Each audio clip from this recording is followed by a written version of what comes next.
Zespri. We're probably about the 10th biggest business in New Zealand. Who knew? I think it goes below the radar in most parts. And it's getting bigger. Where are the sales coming from? Last year we sold 1.5 billion pieces of fruit into China. But what to do about unlicensed crops of Chinese gold? Well, Zespri's considering selling them.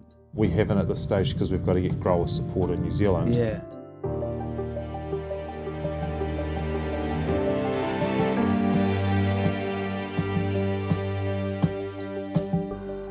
Jason Tabrake has just celebrated his first year as Zespri's CEO, a year in which the company smashed sales records. Total sales of $5 billion, total fruit sales of $5 billion. Yep. Why? Why has that happened? I mean, it's come down to probably a decade worth of planning and execution. I mean, we've built a strong brand in the market over many years of investment. We've got a strong product, which there's good demand for. But also what we've been able to is just build supply, but also while making sure we build demand ahead of that. Right. So it's been over a period of time that this has happened. It's good to get over that 5 billion milestone, but it has been many, many years of dedication and building blocks. That is ahead of forecast though, isn't it? Or that is ahead of the target, as it were. Yeah, it has. Yeah, it has come about ahead of forecast. We're aiming for 4.5 billion. That was a set out 10 years ago. Yeah. But to get there and overachieve that comes down to, again, strong demand for the fruit, a good crop last year, good quality fruit that we can actually get into the market and get good pricing. It certainly hasn't been a straight line to beat that forecast. The cyclones of 2023 plus other weather events meant crops were down. Zespri sold 23 million fewer trays of kiwi fruit that season. But now those fruit sales have had a huge bounce. More than $1 billion up on last year in fruit sales. Yeah. Is that because you're coming off a lower base because of the cyclone Gabrielle events? We had a pretty challenging year the year before. Yeah. So weather events, whether it was the cyclone, we had some hail issues, we had poor bud break because of winter chill issues. So it was actually quite a few different things that landed on us in one single season. So we had a lower base. Yeah. But when you look at the 5 billion, it's more or less in line with where we'd been tracking for a good decade or so. Right. Okay. So it's not just a one-off lucky break with the season. I think we'll end up overachieving and beating that 5 billion again this year. I just want to pull back and say, do New Zealanders understand how big the kiwi fruit Zespri sales market is really? I mean, we just take it for granted, kiwi fruit, right? Yeah, I mean, we're probably about the 10th biggest business in New Zealand. So when you think about the 5 billion, we're pretty large. Yeah. I think it goes below the radar in most parts, but anyone in the Bay of Plenty usually has a 2 degree of separation to someone who's connected to the kiwi fruit industry. Yeah, of course. They're employed, or their partners are employed, or their friends are. So we actually have quite a good scale throughout the Bay of Plenty region. But I would say Zespri, I mean, we don't look to be out in front of the crowd and sort of, but we're just getting in and doing what we're doing. Yeah. Yeah. All right. Looking further out, I mean, you say that you're on target to beat this year with next year, but is the growth going to taper off? So we still see more demand in the market than what we're actually hitting at the moment. Right. So we'll continue to, predominantly through Sun Gold, but also through our new products with Ruby Red, and also growth through green. We see that there's more opportunity to continue to grow going forward. I expect the next 5 to 10 years to be a steady state of growth. Mm-hmm. Largely when you think about it, we've got consumers that are loving kiwi fruit around the world. They want to be able to get more kiwi fruit year round. It's becoming part of their natural diet. So therefore we've got to make sure we're able to meet that demand with our supply. Right. Yeah. Do you have any sort of buffer in case we do get another weather event? Yep. So we always have a buffer between where we see pure demand in the market versus what we supply. And ultimately, you can have seasons where sometimes there'll be a bumper crop and you get more fruit than you expected, so you've got to have a bit of headspace. We also have other seasons where you have downturn, because of weather and climate. We're looking at how we use our offshore production to complement New Zealand. Okay. So New Zealand supply is always our primary focus. but we're looking at how we use offshore production to be able to complement that, either through if it's a poor growing season or just naturally the fruit won't store for 12 months and our consumers want fruit every single day of the year. Kiwis expect kiwi fruit to be readily available by the kilo in the supermarket. But marketing in Asia is different. Zespri has just appointed Olympian Dame Lisa Carrington as their first global brand ambassador. In Taiwan, Zespri has decked out a train and launched a nutrition campaign in Japan.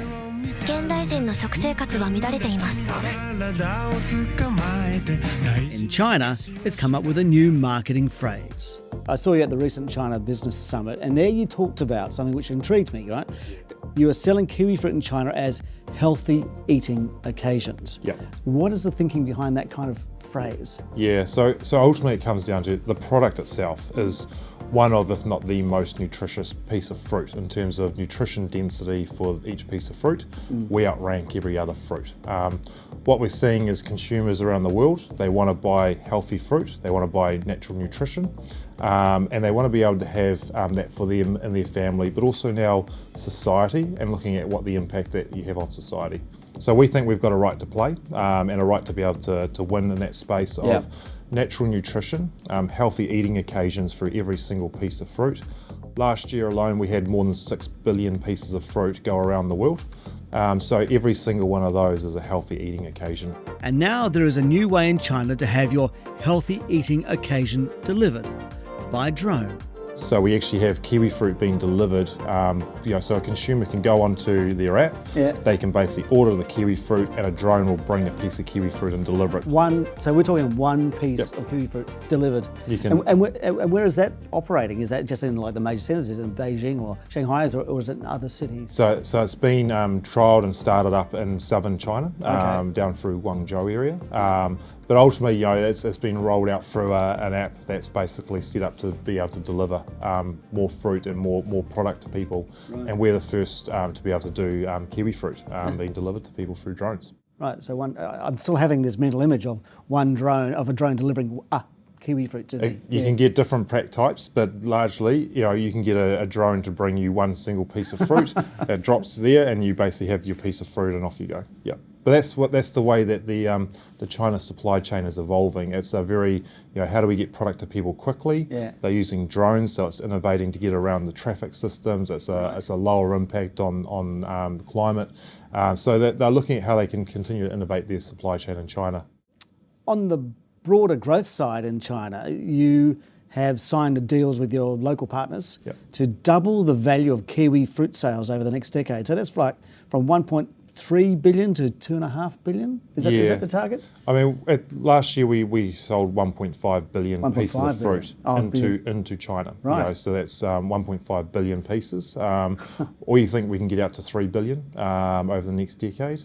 So we've got strong partnerships with our current partners there. And we see an opportunity to go deeper within, we're in 75 cities at the moment. We can go deeper within there to reach a wider consumer base. But also we think that we can expand out to about 95 to 100 cities as well over that next 10 years. What size of the cities are we talking about there? Yeah, they're still, they're big cities. Right. Yeah, no, they're still big cities. We're predominantly based in around some of the main regions at the moment. We're looking at how we add some more cities on the fringes of that. Yeah. So we're not talking about going wide to cover all of China. No. We're still talking about being very localised and centralised, but there's big cities that are on the fringes there. So you're talking 3 to 4 million people. Right, okay, so we're talking the New Zealand market every time, right? You're talking big, yeah. It's big, it's localised, and there's good opportunity there. Okay. Yeah. Are there challenges with this? I mean, because China obviously is the biggest market for Zespri, but the economy, which is growing at 5%, is slowing. Is there an economic risk for doing that?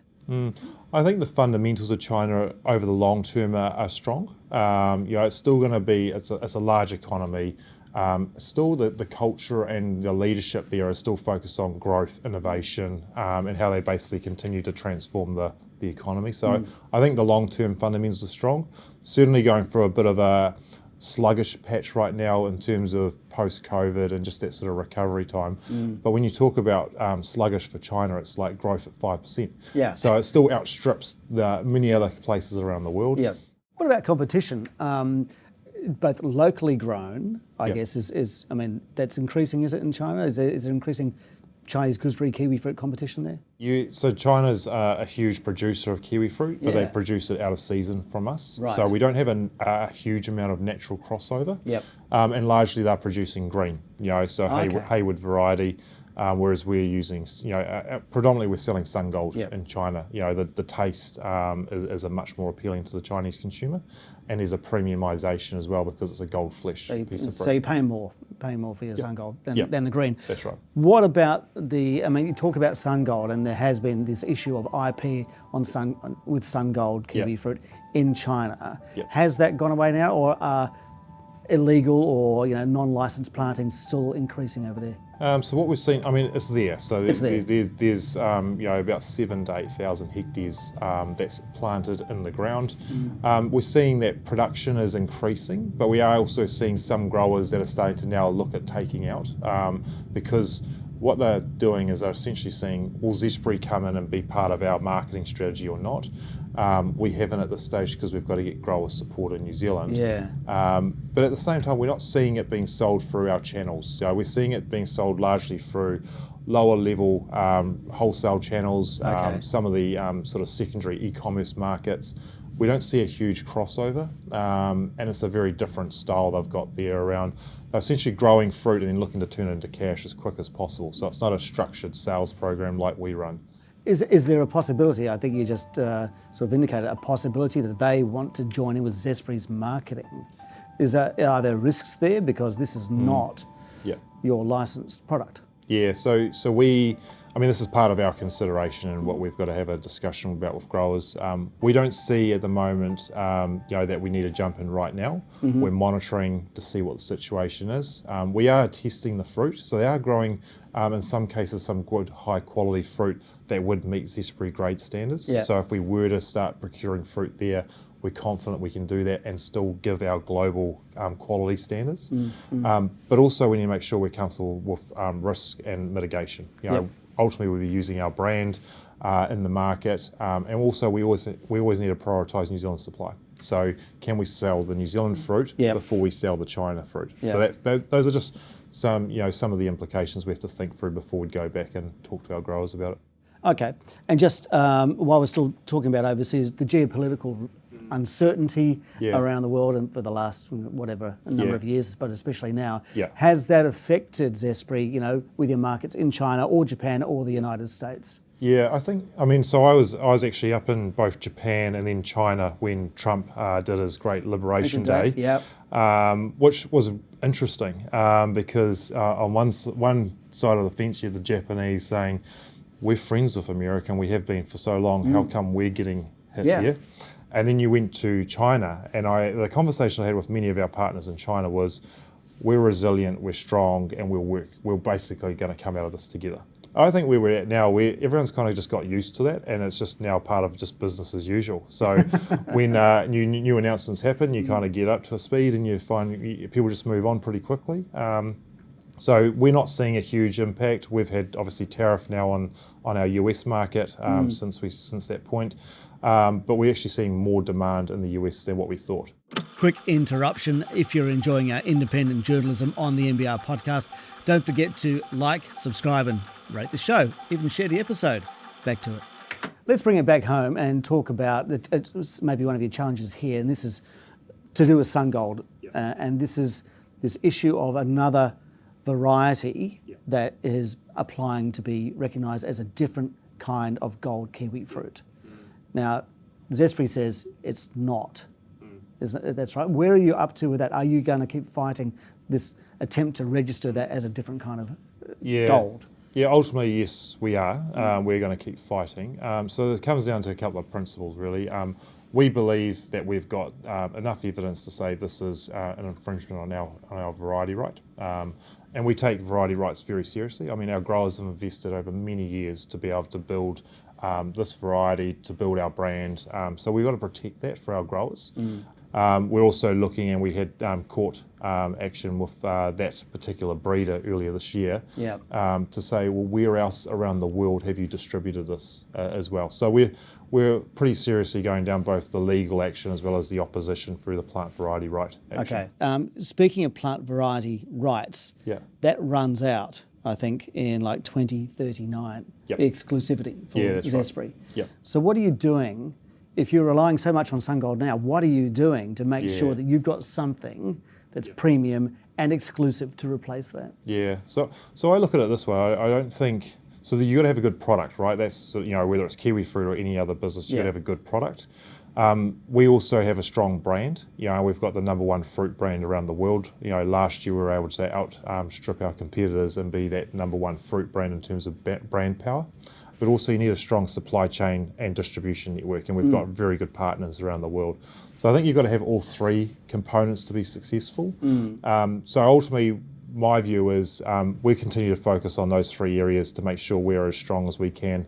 So our strategy at the moment over the next 10 years is going to be around going deeper with our brand to create an iconic global fruit brand, building more resilience for our supply chain, and making sure we innovate to have the new product portfolio of the future. So new product launches coming through, whether it be gold or whether it be red, green or other fruits as well. Because you've got Ruby Red out in the market. That's right. And that's a relatively new innovation. Yeah, it's a new innovation, but it also shows what we've got as new consumers coming into the category. So I was in Japan earlier this year, and we were basically doing taste demos on Ruby Red, and you had a whole bunch of 4, 5, 6-year-old children coming up just loving it because they like the colour, they like the texture, and they also like the taste. It's a lot more sweeter taste that the young consumer is appealing to. Right. So we're getting young consumers coming into the category earlier who will then go on and buy SunGold or go on and buy green. Okay. What about the growers? I mean, are they happy? I know that you're trying to get more growers actually own Zespri, as it were, and you've got that up from under 50% to about 60% now. Why do you only want growers as shareholders, though? So what we're finding is because ultimately, if you're growing fruit, you don't have to own shares. But when we start having some big strategic conversations, or whether it be offshore production, or whether it be where we're heading as an organisation and as an industry, the better alignment you can have around commercial interests and risk, the better. So it makes those conversations more aligned, and as an industry, we'll be stronger together if we can focus on the market and the opportunities in the market rather than worrying about how do we slice up the pie when it's back in New Zealand. Right, okay, So that's the way I look at it and go, the better we can align that interest, the stronger we'll be as an industry going forward. Okay. All right. I guess you've been in the role for a year. Yeah, just over a year. Just over a year. Yeah. Has there been a highlight?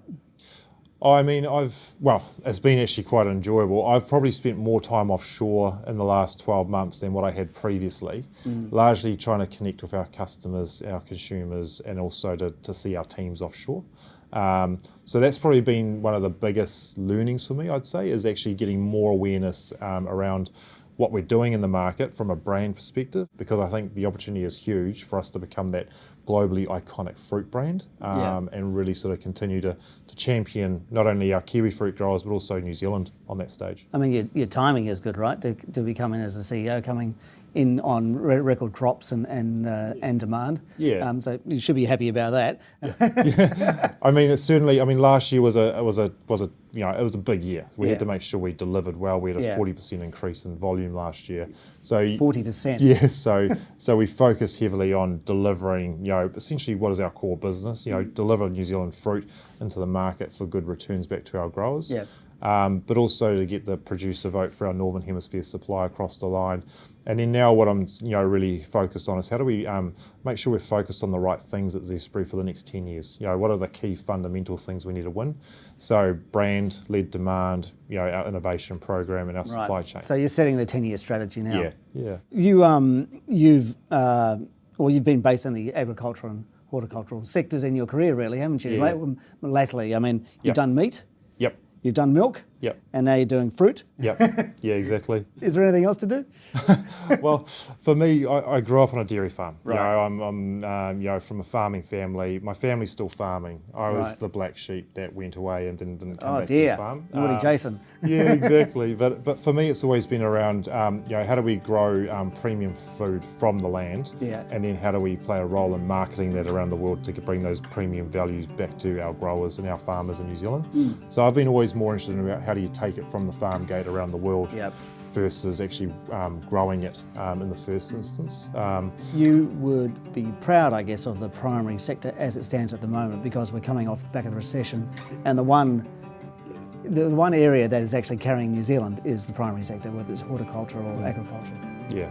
I mean, I am. Yeah, I think the primary sector continues to do as best it can for New Zealand. When you think about bringing income from around the world into New Zealand, for me, the biggest driver for me is really around how do we support, communities for our growers and our farmers, and that's what ultimately it is. When I look at we're able to bring that money back into New Zealand, support their income stream, but also support the communities around them. So. And that wraps up this episode of the NBR Podcast. Social clips used are in the description, and thanks to senior content producer Joseph Hisayasu. Up next, what a year. The NBR Podcast turns 1. We mark the occasion with an update on our first ever episode, The Duval Saga. And don't forget, for early access to new episodes, subscribe at nbr.co.nz. I'm Simon Shepherd. We'll catch you then.